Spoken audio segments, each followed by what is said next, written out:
Estamos con los contenidos. Y por aquí le damos la bienvenida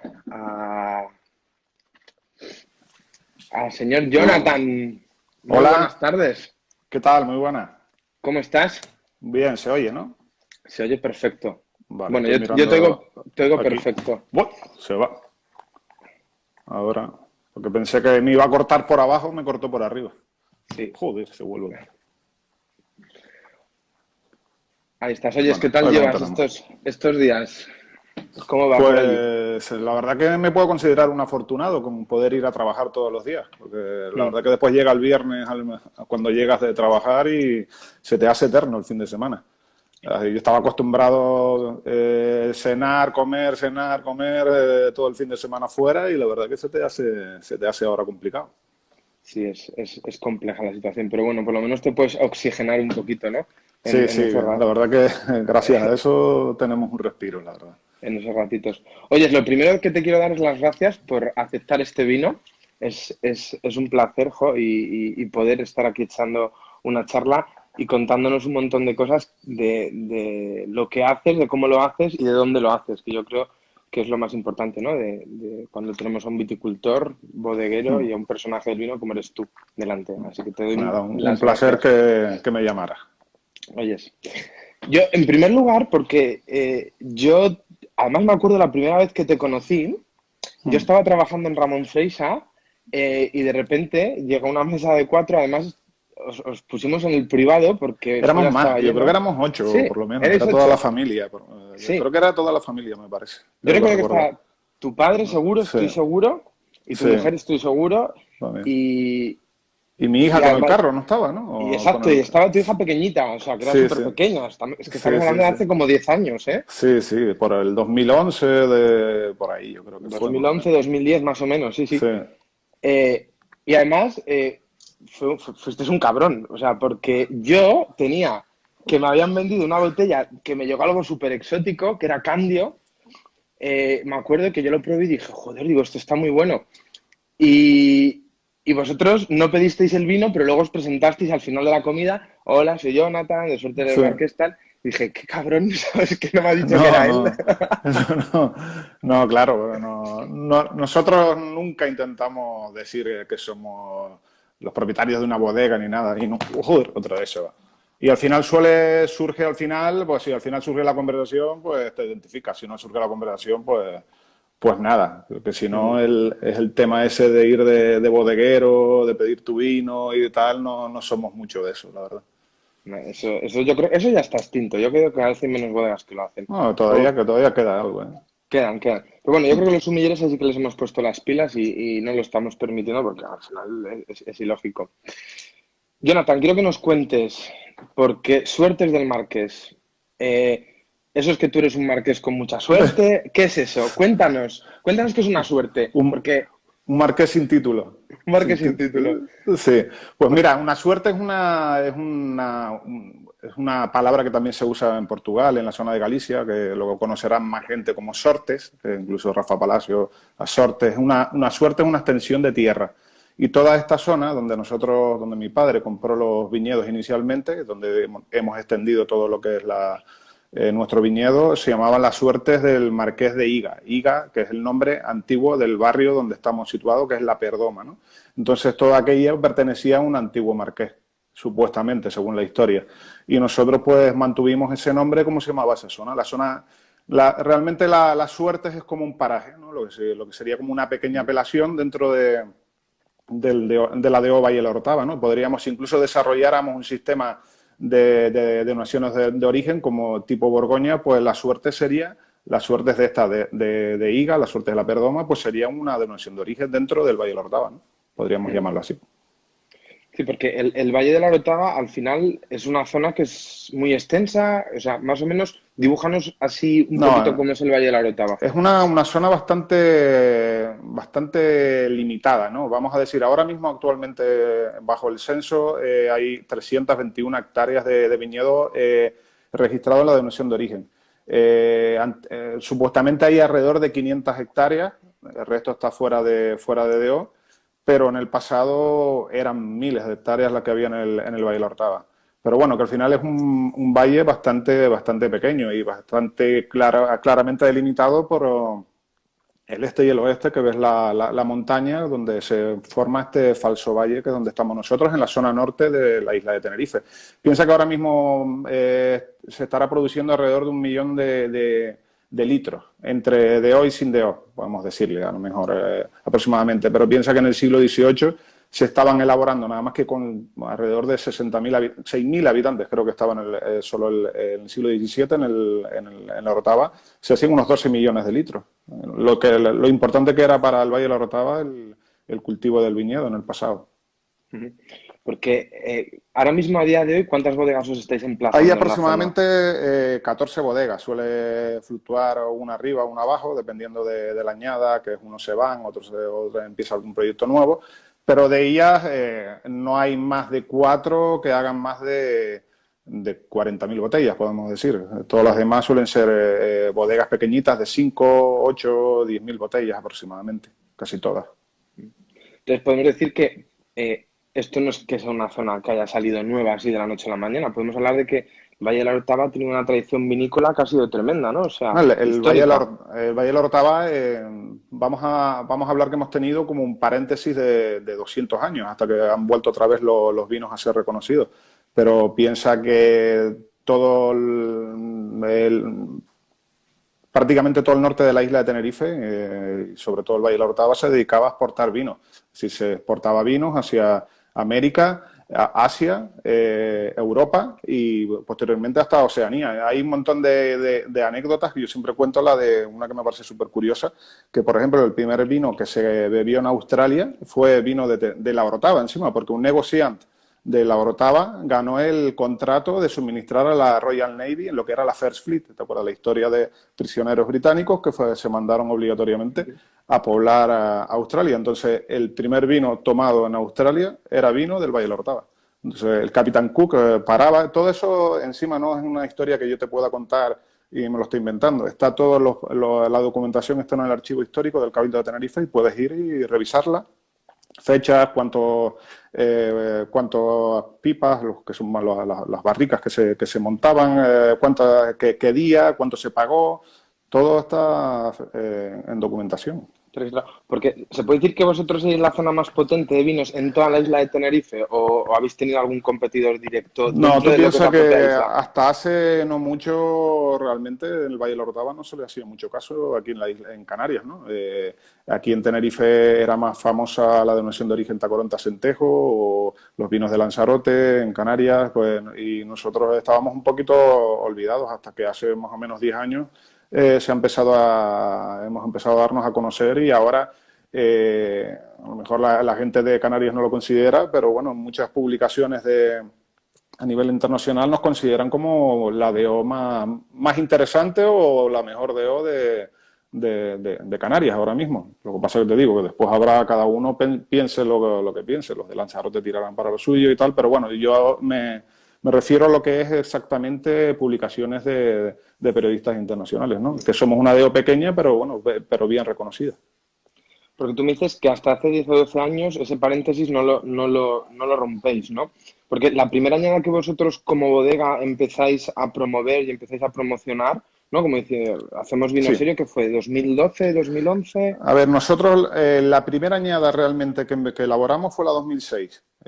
Nosotros éramos viticultores, del 86 mi padre empezó a comprar viñedo, vendía la uva a otras bodegas del valle y en el año 2005 pues ya tomó la decisión de decir, bueno, venga, vamos a ponernos a hacer nuestro propio vino.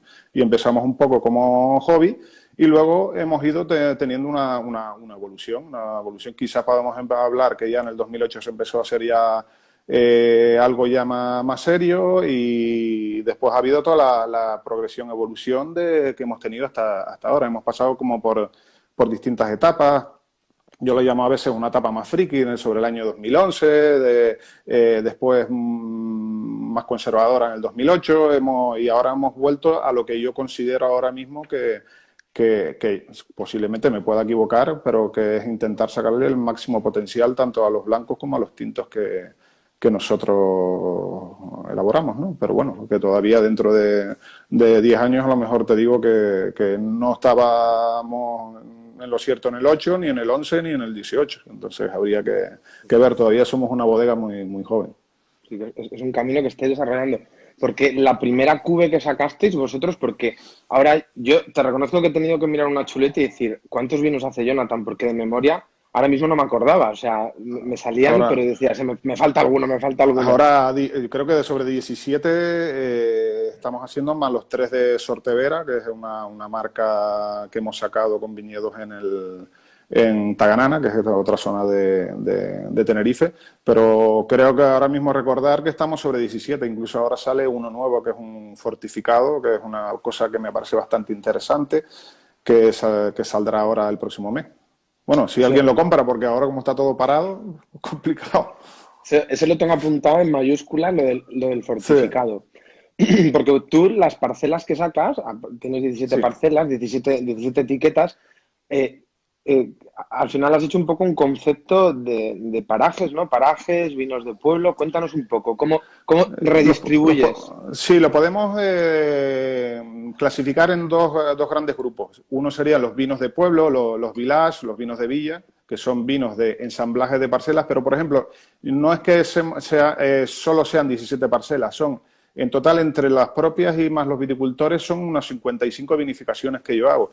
Entonces, por un lado estarían los vinos de ensamblaje, los vinos, los village, y luego estarían los vinos de parcela.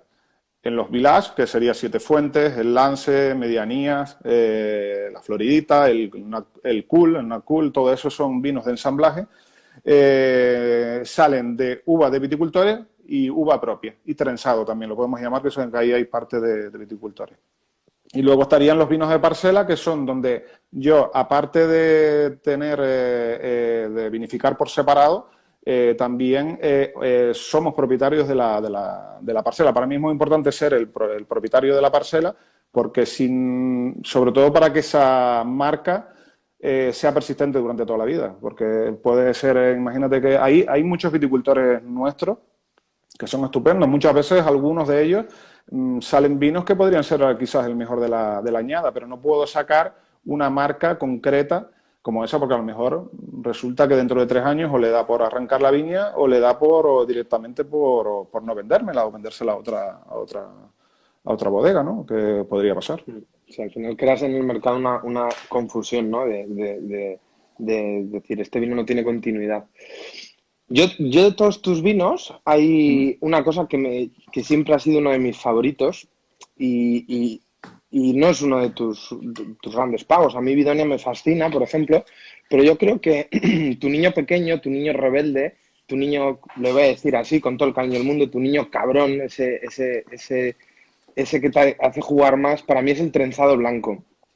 Eh, yo ahí es donde veo que embotellas el paisaje de una manera brutal. Y estamos hablando de un vino de diferentes ensamblajes de parcelas, ¿no? No sé si en este caso todo Yo el viñedo es propio. sí, ahí te cuento una historia porque hasta el 2015 nosotros teníamos una filosofía distinta en el tema de los blancos. Ahora mismo yo he segmentado los blancos por terroir. Trenzados están en las parajes de la zona oeste del valle. El oeste del valle es una zona donde la roca volcánica está más en superficie, hay más arena, un suelo más pobre. Son zonas que son principalmente ahora de listán blanco, de uva blanca prácticamente. El Valle de la Orotava lo puedes segmentar, que si te vas hacia el este es prácticamente todo uva tinta, listán negro. Si te vas hacia el oeste es totalmente listán blanco. Y es por el tipo de suelo. Hacia el este vamos con suelos franco-arcillosos, suelos más ricos, y hacia el oeste vamos a suelos más pobres. Estamos más cerca del Teide, de las erupciones volcánicas, y son suelos más pobres. Y entonces Bidonia sale de donde está la propiedad. Entonces, la listán blanco, de ahí siempre nos da un perfil más elegante, vamos a decir, a la listán blanco, pero en cambio el toque volcánico, el toque de personalidad de la lista en blanco lo da en la zona oeste. Entonces yo hago la misma vinificación y saco dos referencias, una del oeste y otra del centro, que es donde estaría la suerte, ¿no? Bidonia trenzado. Y para mí, la verdad que me parece un vino con que realmente para el precio que sale al mercado es un gran vino, porque te digo, después la vinificación es exactamente la misma que Bidonia.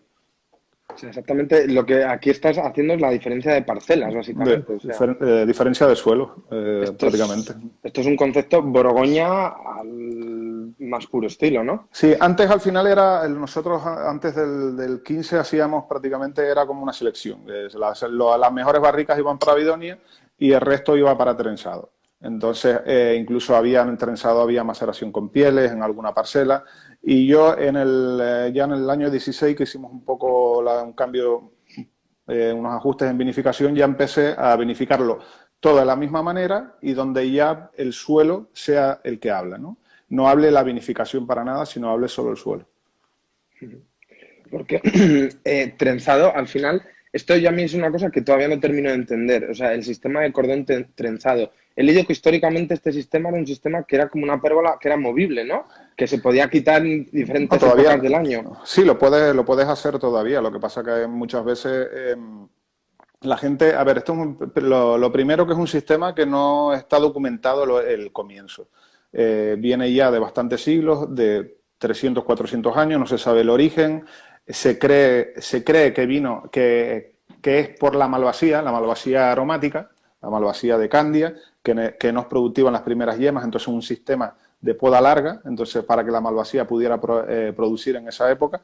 Y entonces no sabemos exactamente el origen. Lo de mover los brazos era porque aquí normalmente hay limitaciones de espacio. Entonces la gente, ¿qué es lo que hacía? Pues utilizaba el bicultivo. Pues cuando se vendimiaba, se plegaban los brazos como si fueran 90 grados y plantaban entre medio pues las papas, las calabazas y todo eso y seguían utilizando. Y después ya cuando ya recogían, volvían a extender, cuando ya empezaba la viña a brotar, volvían a extenderlo. Lo siguen haciendo gente que normalmente no es para producir un vino de calidad, pero sí porque ese tipo de suelos ya están muy castigados y tienen muchos abonos químicos y eso, pero bueno, que la gente que tiene el vino realmente para consumir en su propia casa le sirve, ¿no? Porque una viña en cordón trenzado es menos productiva, o sea, porque al final son viñas que las vas alargando, ¿no? Es una planta, la única planta que vas extendiendo, ¿no? Es un sistema que realmente es productivo, pero es productivo también por los tipos de suelo que tenemos. Son suelos volcánicos, los suelos volcánicos normalmente son suelos ricos, y sobre todo son suelos ricos y también a su vez estamos en la vertiente norte donde normalmente hay mayor índice de precipitación. Entonces llueve más, un suelo rico con agua, pues normalmente es productivo. Pero piensa que la densidad de plantación aquí está únicamente en 400 pies por hectárea, más o menos. Porque después una misma cepa puede tener múltiples brazos, puede tener 2, 3, 4, 5, 6. Hemos visto hasta 6 brazos saliendo de la misma cepa, de la misma raíz. Y al final, pues es un sistema que es productivo. Es un sistema productivo pero también, al ser muy productivo, lo tienes que equilibrar. Entonces, el equilibrio en este caso no es como en otros lados que normalmente el equilibrio lo hacen pues, haciendo una poda corta, pues te van a una yema, 2 yemas. En cambio, aquí tú no puedes hacer una poda inferior a 4 yemas, porque si no, no podrías atar el cordón. Entonces, es muy importante para formar el trenzado, que sería, pues poder virar esa vara y poderla atar vamos a decir, a la matriz, a la madera, ¿no? A la cepa matriz. O sea, eso tiene un trabajo de artesanía de campo que es tremendo, ¿no? Sí, O es sea, muy trabajoso porque normalmente en un cordón rollat pues tiene X trabajo. En cambio aquí tienes que, aparte después de podar, tienes que atar, después tienes que colocar un hilo, después pues, hay un montón de cositas intermedias que normalmente en una espaldera te lo puedes ahorrar o en un vaso también, ¿no? o sea, a mí se me está ocurriendo ahora, no sé tú qué opinarás de ello, pero esto es un zasca tremendo. La gente que dice que los vinos tienen que tener esa mínima intervención incluso en el campo. Estamos hablando de una viña que necesita un trabajo tremendo, independientemente luego de las técnicas más o menos respetuosas que se utilicen, pero esto es volver otra vez al campo, joder, que nos hemos olvidado, que ahora parece que las viñas hay que abandonarlas. O sea, hemos empezado de estar todo el día encima, ahora no hay que hacerle ni caso al viñedo, ¿no? El viñedo Hombre, hay que estar pendiente. bueno, para empezar, la viña no la puedes abandonar completamente porque si no la podas, entonces ya tienes un problema, ¿no? Entonces es muy importante hacer lo que es hacer ya podando estás interviniendo, ¿no? En eso, pero al final y sobre todo este tipo de sistemas tienen un componente artesano y de tradición que es muy importante. En cambio, si se perdiera toda esa tradición, pues sería una pena, porque a mí muchas veces me preguntan que por qué el sistema el cordón trenzado, que sí es el mejor sistema que hay. Que si produce mejor calidad que una espaldera. Digo, mira, yo posiblemente no sé si será mejor o no el mejor sistema del mundo, pero es algo que hemos recibido en herencia. Para mí es patrimonio de la viticultura mundial, a nivel mundial. Es un sistema que es único, porque piensa que saliendo del Valle de la Ortava, a excepción de algunas parcelas residuales que hay en Incoden de Autisora, no existe en otra parte de Tenerife. O sea, ya es un sistema que está muy delimitado. O sea, debería ser patrimonio, vamos, y que os obligasen a mantenerlo prácticamente. Vamos a Yo lo irnos al otro considero. lado del valle, a hablar de los tintos. Principalmente, estamos hablando de variedades como Listán Negro, Bijariego. Sí, la composición del viñedo prácticamente hasta hace nada era prácticamente listán negro, listán blanco. Ahora, en los últimos 15 años, se han empezado a introducir otras variedades de otras zonas de las islas, variedades que vinieron del Hierro, como la Bijariego negro, la Baboso negro, la Castellana negra, son albillo criollo, entonces muchas variedades autóctonas o alóctonas, porque hay muchas variedades que son creadas mediante cruces entre dos variedades, y otras que no se saben el origen, y otras que han venido y se han adaptado. Por ejemplo, la Castellana negra es la tinta cao del Douro, la Baboso negro es alfocheiro preto, la Listán blanco es palomino fino, pero después durante décadas, no, durante siglos, en otro tipo de suelo, en otro clima, al final las variedades van mutando. Incluso yo siempre digo que la listán blanco de la zona centro del valle, donde está la propiedad, que es un suelo más rico, y la zona oeste, es distinta. Entonces yo creo que pueden haber más de 10 clones ya distintos de listán blanco en Canarias, mínimo. Entonces, por eso hay distintos perfiles de acidez en función del norte o sur, más aromáticas, menos aromáticas. Entonces, la misma variedad ha ido mutando. Incluso la morfología de la hoja es distinta en el propio valle, en la zona oeste y la zona centro. Y mira, algo que siempre nos preguntan cuando hablamos de los vinos del valle. Hablamos del vulcanismo, ¿no? De esa parte volcánica, de esa parte suelo. Tú que estás allí tocando la tierra, que estás tocando las uvas, que las fermentas, que hueles, que vives, que sientes el proceso desde que decides plantar un viñedo hasta que ese viñedo desarrolla o injertar una viña, ¿qué influencia al final? Porque depende de las zonas. Yo además hoy he abierto un vino que luego verás y vas a entender por qué lo he abierto hoy. ¿Qué influencia llega a impregnar el suelo, ese suelo en las diferentes zonas, incluso en las diferentes alturas del valle? Esa mineralidad.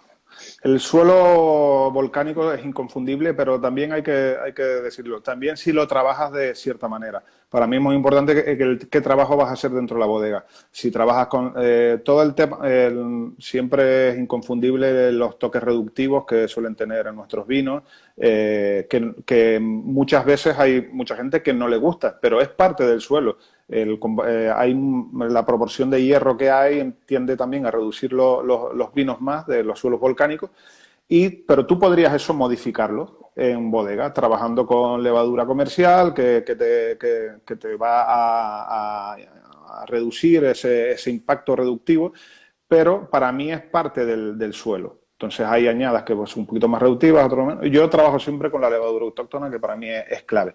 Después, en función de donde vas a estar tú, más arriba, más abajo, suelo más rico, suelo más pobre, franco arcilloso, franco arenoso, pues lo que francos arcillosos, donde está la solana, donde está candio, donde está el chivirique, siempre mantienen un poco más de fruta.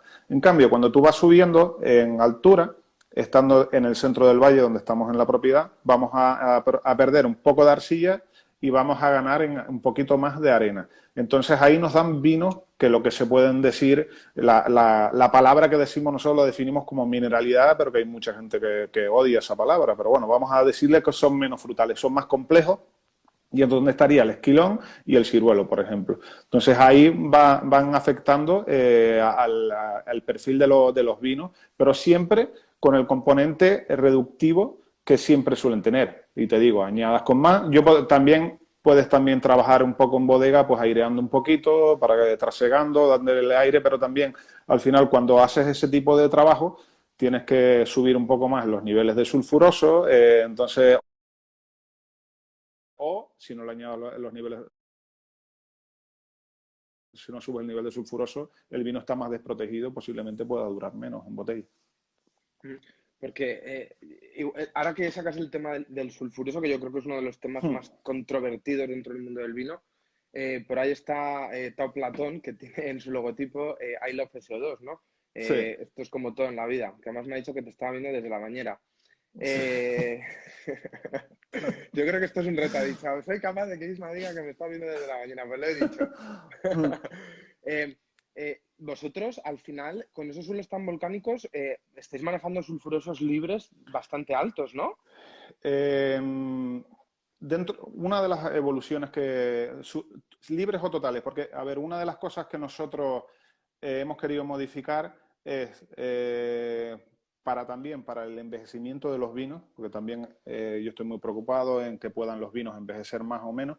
Entonces, ha sido los niveles de sulfuroso libre. Entonces, al final, yo lo que intento es, cuando yo haya embotellado, tener un nivel de sulfuroso libre que sea acorde para pues, estar cuando haya embotellado, entre 20 y 25, pero que después no se me vayan los totales por encima de 60-70 máximo. Entonces entonces lo único que hacemos pues son sulfuroso al acabar la alcohólica en los blancos, o maloláctica si es que no me ha acabado la alcohólica y se ha solapado la maloláctica, o la maloláctica en los tintos. Entonces ahí es cuando corregimos por primera vez y después volvemos a corregir ya en el embotellado. Pero al final mucha gente se equivoca cuando dice es que huele mucho a sulfuroso. No, el vino no huele a sulfuroso, nuestros vinos no huelen a sulfuroso, huele a reducción. Y para mí siempre voy a decir que yo prefiero que mis vinos salgan reducidos a que salgan oxidados. Entonces, oxidación, reducción. Entonces, prefiero irme por el parte... a ver, prefiero que los vinos no tengas que tener que airearlo ni nada, pero bueno, pero al final es el componente que tenemos de suelo, ¿no? Sí, además yo creo que esa reducción a la hora de trabajar en los restaurantes es divertida. Yo he tenido muchos de tus vinos en maridajes, sobre todo trenzado le he dado mucha caña en maridaje. Sí, Y a mí me divertía mucho incluso abrir las botellas y tener dos botellas, una abierta desde hace un día, que son vinos, como decías tú, es que no oxidan. O sea, lo aguantan decantas, lo mucho, ¿eh? jarreas, lo dejas ahí un día y el vino está perfecto. Sí, Y una botella recién abierta y jugar con esas dos copas, el mismo vino, pero con una oxigenación, una macrooxigenación y en un ambiente reductivo. Y sí que es verdad que la gente muchas veces cuando les emplazas en el Valle de la Orotava, Tenerife, todo, les cuentas la historia, siempre le daban mucho más valor a esa reducción, porque sí. era como un aroma añadido, una identidad, ¿no?, genética que va impregnada en los vinos. Entonces, yo creo que es algo hasta a veces bonito, ¿no? Claro, por eso, pero también lo bueno es que tú estás detrás explicando el vino. Hay mucha gente que después no lo entiende. A mí me ha llegado a pasar que vinos que me llevan a un restaurante, oye, que tengo trenzado, justo con el caso de trenzado, que tengo una botella defectuosa. Y le digo, bueno, ¿qué tiene? Corcho. Dice, no, es que huele raro y tal, será el lote. Digo, no, el lote no, porque normalmente casi todos mis vinos son lotes únicos. Entonces voy 4 días después, lo cato allí con la persona, le digo, y me dice, ¿te bajo o qué? No. A ver. Ya, Ahí estaba, que parecía sí, que te sí, iba. está, sí, no, no, Que, estoy. le digo, ¿qué tiene este vino? Y dice, no, es que el vino no está como el otro día y claro, el cliente me lo dijo y yo se lo retiré porque yo también pensé que estaba malo. Y al final es eso, pero claro, cuando hay profesionales detrás que le explican al cliente y al cliente lo entiende, ¿no? Sí, sí, porque esa reducción no es provocada, o sea, es espontánea, ¿no? Es natural de la identidad de los vinos, Sí, como decía, y del te valle. digo, y también trabajar con la levadura autóctona, que al final, Ujú. para mí, después seguramente ahí está Tao Platón, que seguro me dará caña porque él es muy, muy técnico en ese tema de las levaduras y toda la historia que él está muy obsesionado con el asunto. Pero, pero para mí respeta la levadura autóctona es lo que está dando. Y además, porque yo no quiero intervenir con una levadura. Este año la utilizo de levadura comercial, digo. Este año la pongo, el otro año no la pongo, porque al final para mí es el componente añada también. El componente de Ujú. todos los vinos, a mí me gusta que cada año, cuando pruebes la nueva añada, veas cómo ha ido la añada y veas cómo va y te gusta más o te gusta menos. Al final es la añada. Para mí es importante también que las añadas se noten. Sí, que te emplacen sobre todo a lo que ha Mm. ocurrido, ¿no? Ese año y a lo que ha habido que Sí. trabajar. Yo no sé si tú estarás de acuerdo con esta frase, que a mí me encanta. A mí me flipan las añadas malas. Yo me encanta beber añadas malas, porque ahí es donde veo el trabajo que hacéis vosotros. O sea, El productor, se ve el productor. exacto, vosotros diréis qué hijo de puta eres, ¿no? Perdonad por el taco, pero al final las añadas malas son las que ponen a los viticultores y a los bodegueros, ¿no? Mira, A prueba, ¿no? Y tenéis que sacar un, buenos vinos con unas herramientas igual más reducidas. uno de los mejores vinos que me he tomado yo en mi vida, supuestamente es una añada mala de Borgoña, que la 2009. Yo una vez me tomé uno de los vinos que más me impactaron, un Mersol de Coche Dury, y me dijeron, 2009, añada mala. Digo, pues mira, yo no sé si es añada mala, pero a mí me parece esto un pepino. Y yo creo que en las añadas malas los grandes productores, los que son grandes productores, no digo suerte del Marqués, pero digo, los grandes productores siempre sacan adelante las malas añadas y las buenas añadas. Ujú. Entonces, pero ahí es donde se ve el buen productor. El buen productor. Porque otra cosa que me gustaría hablar contigo, tú en bodega, todas las parcelas, cuando las elaboras, ¿mantienes la misma elaboración para todas? O sea, ¿tienes como una elaboración que la aplicas a la añada o intentas aplicar las elaboraciones a la parcela en función de la añada? Mira, ahí hay un debate dentro de los productores de vino, ¿no? Entonces, eh, pero yo he cogido mi camino y mi camino para mí es usar la misma vinificación en todas las parcelas y normalmente casi todas las añadas igual. Para mí es muy importante que si yo estoy segmentando por tipo de suelo, orientaciones, que al final haga la misma vinificación. Yo lo que no puedo hacer es en el esquilón ponerle un 20% de raspón y con temperatura que no me pase de 22 y tal. Y luego el ciruelo 100% raspón y lo subo de temperatura libre. La solana 15% de raspón y a 26 grados. Entonces estás interviniendo mucho en vinificación y estás perdiendo cuál es la esencia realmente de la parcela. Entonces, una de las cosas que nosotros hemos modificado en los últimos años. Entonces, la vinificación es igual en las parcelas. Hablamos en las parcelas y en todas las vinificaciones, vamos a decir, especiales, como el Vidueño que ha salido nuevo, Cruzanta, todo esto, trabaja con 100% racimo entero. En cambio, después, para los vinos de entrada de gama, vamos a hablarle todo lo que van a ser parcelas que yo no voy a embotellar por separado o parcelas que yo voy que puede ser lo que es Siete Fuentes o Lance, pues ya en función del viticultor. Pues si el viticultor al final veo que va a un rendimiento muy alto, pues yo ya sé que no puedo obtener un vino muy complejo. Entonces voy buscando un poco más fruta e intento acabar la fermentación más rápido. En cambio, si ya veo que un viticultor o una de las parcelas mías viene con muy buena calidad, entonces quiero buscar un poquito más de estructura en ese vino, pues yo trabajo con un porcentaje de racimo entero, pero eso serían en los vinos de ensamblaje, los vinos de villa, pero las parcelas siempre de la misma manera. O sea, y tú lo que haces es estudiar la añada y en función de la añada, pues aplicas un parámetro, ¿no? Para elaborar esas. Para mí la añada, lo más importante de la añada es cuando vas a decidir cuándo vendimias. Para mí es la clave. De todo es cuando tú decides dónde te lo juegas, dónde estás marcando la añada, es si vendimias antes, vendimias después, si aguantas o no aguantas, o si después tienes que vendimiar antes porque es que te va a llover o tal. Pero ese es el momento, para mí es más importante que la vinificación, es el momento donde vas a vendimiar cada parcela, ¿no? Porque vosotros en España sois los más madrugadores, ¿no? A la hora de vendimiar, ¿no? Porque vosotros estáis vendimiando en agosto.